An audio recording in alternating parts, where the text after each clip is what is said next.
Assalamualaikum warahmatullahi wabarakatuh.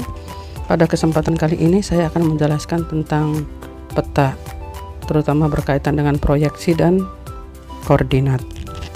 Apa sih peta itu? Peta itu adalah sebuah penyajian grafis yang menggambarkan miniatur bumi.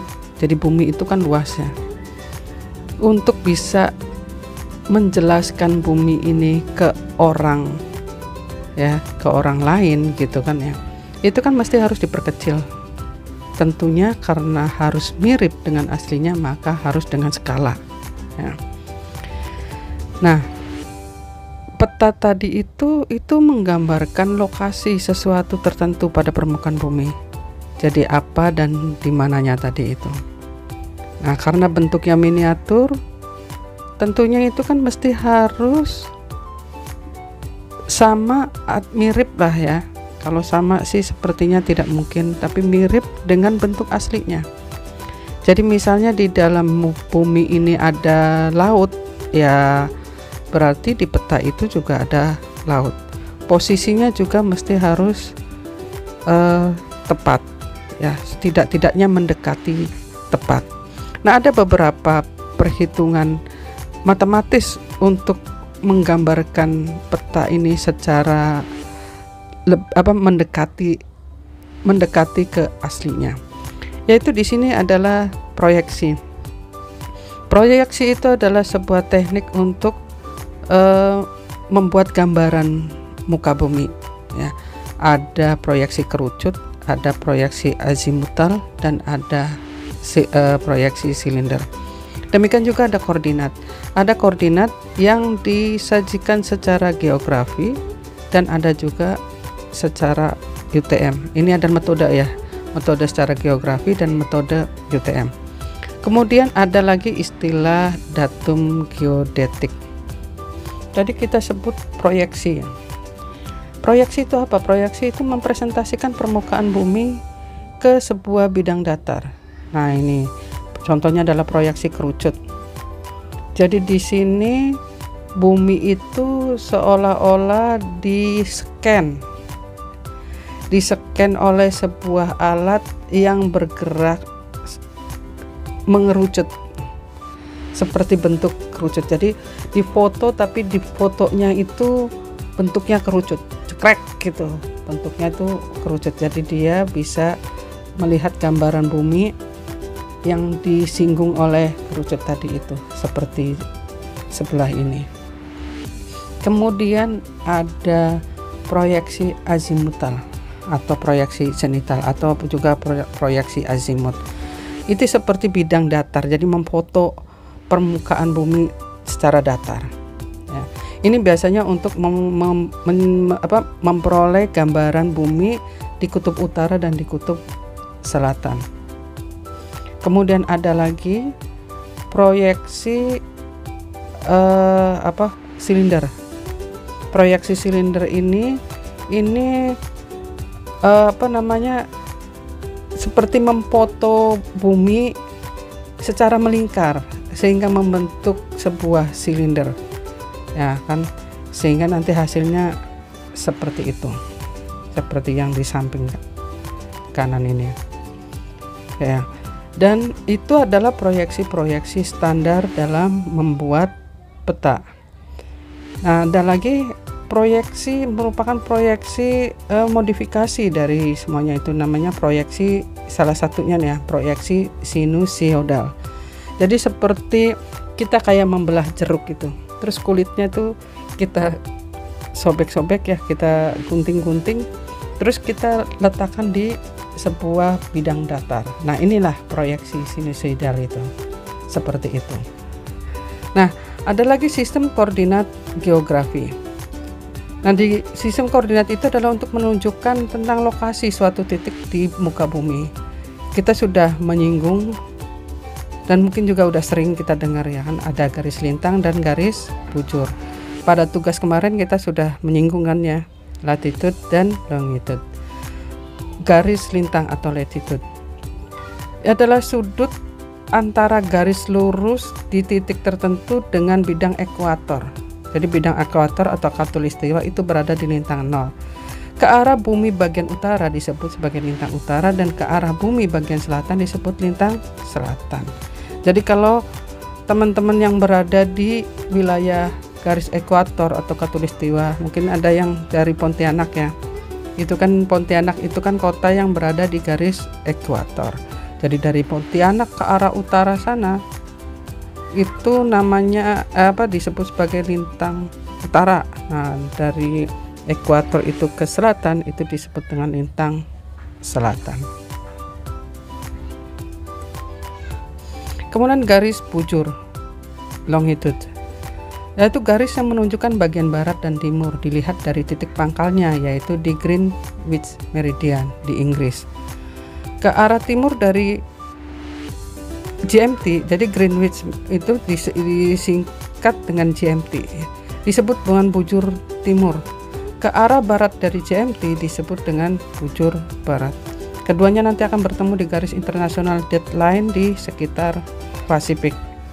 Ukuran koordinat geografi.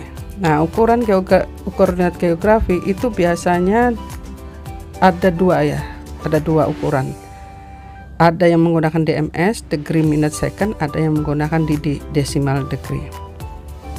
Nah, ini kalau di degree minute second itu menggunakan 60 derajat, 23 menit, 15 detik, itu contohnya ya.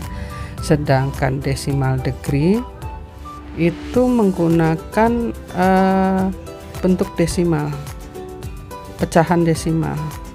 Jadi contohnya di sini adalah minus 60,3875 derajat.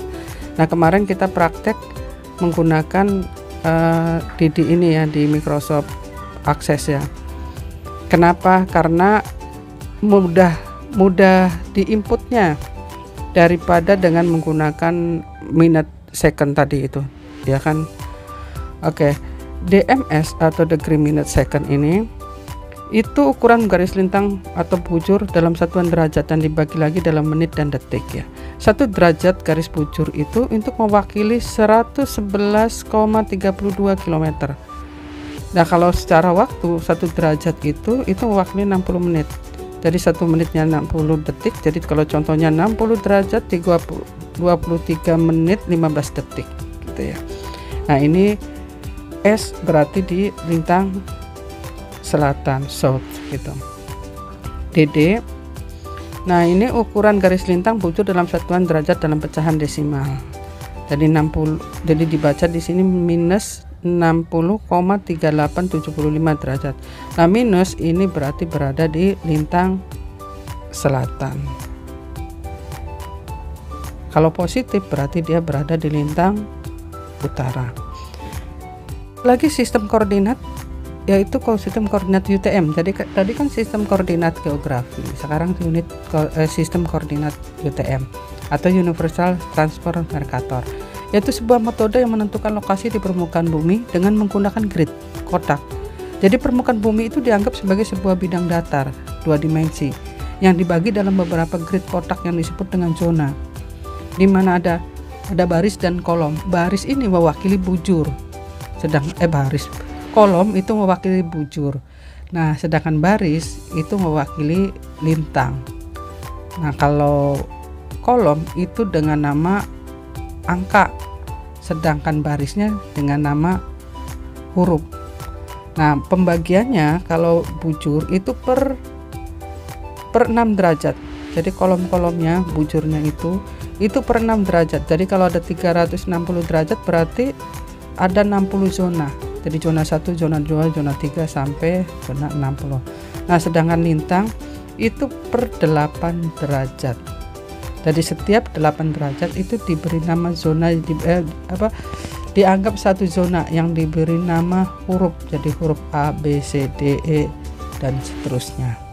Dan ini adalah gambar UTM zona numbers untuk seluruh dunia. Ya. Jadi di sini kolomnya berupa angka-angka dan barisnya ada huruf. Jadi maksudnya bujurnya itu berupa angka-angka ya, lintangnya berupa huruf.